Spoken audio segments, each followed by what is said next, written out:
May isang mayamang lalaki na nakasuot ng mamahaling damit at kumakain ng masasarap na pagkain araw-araw. May isa namang pulubing puno ng galis na ang pangalan ay Lazarus.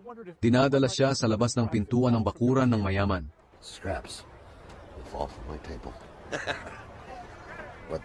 Gusto niyang makakain kahit ng mga tira-tira lang na nahuhulog galing sa mesa ng mayaman.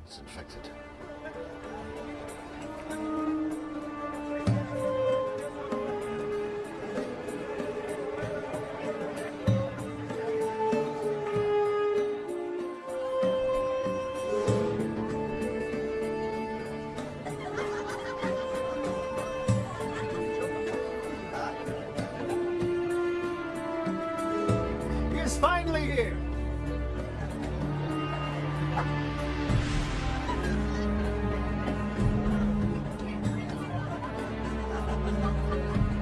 My favorite brother. What do you want from me now?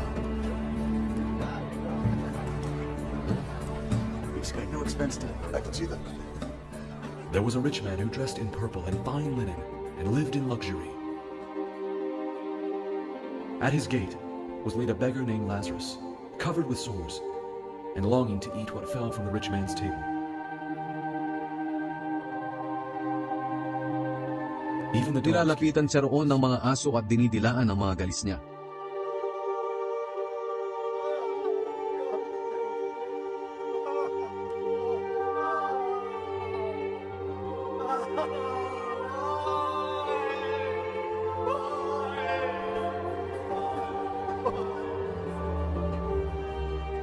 and the time was fulfilled, Namatay ang pulubi at dinala ng mga anghel sa piling ni Abraham. and passed from Namatay din ang mayaman at inilibing.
alms.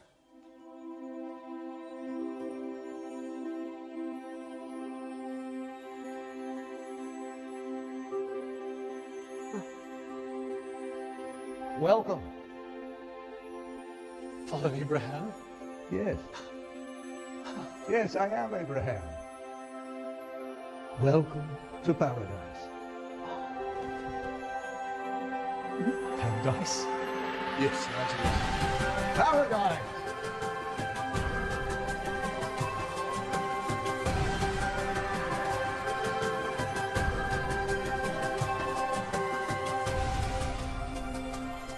We've been preparing a banquet in your honor. Yes, yes, come. At habang nagdurusa siya sa lugar ng mga patay, nakita niya sa malayo si Lazarus na kasama si Abraham. Kaya tumawag siya, "Amang Abraham, Father Abraham! maawa kayo sa akin.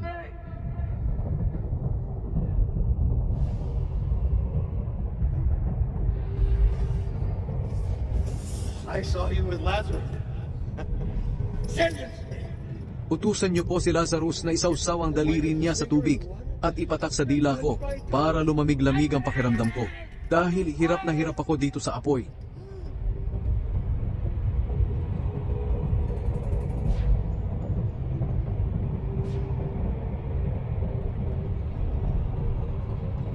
Pero sumagot si Abraham, "Anak, alalahanin mong noong nabubuhay ka pa sa lupa ay mabuti ang kalagayan mo. Pero si Lazarus ay hirap na hirap. Received his bad things. Ngayon naman ay inaaliw siya rito at ikaw naman ang nahihirapan." Isa pa, hindi maaari ang sinabi mo dahil may malawak na bangin sa pagitan natin. Ang mga nandito sa amin na gustong pumunta riyan ay hindi makakatawid at ang mga nariyan sa inyo ay hindi rin makakatawid dito. Sinabi pa ng mayaman, "Kung ganoon, Amang Abraham, nakikiusap ako sa inyo, papuntahin ninyo si Lazarus sa bahay ng aking ama para bigyan ng babala ang 5 kong kapatid na lalaki tungkol sa lugar na ito ng paghihirap nang hindi sila mapunta rito."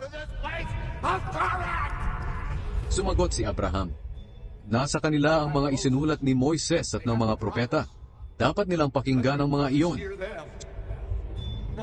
Sumagot ang mayaman, "Hindi po sila makikinig doon, Amang Abraham. Pero kung may patay na mabubuhay at pupunta sa kanila, magsisisi ang mga iyon." Pero sinabi ni Abraham, kung ayaw nilang makinig sa mga isinulat ni Moises at ng mga propeta, hindi rin sila maniniwala kahit may patay pa na muling mabuhay at mangaral sa kanila. No. Please.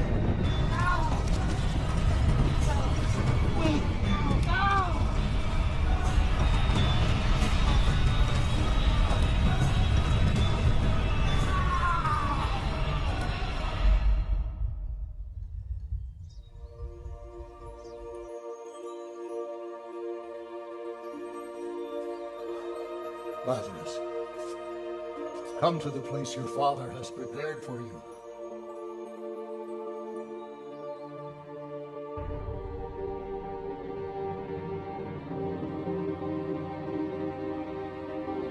We can divide his estate now.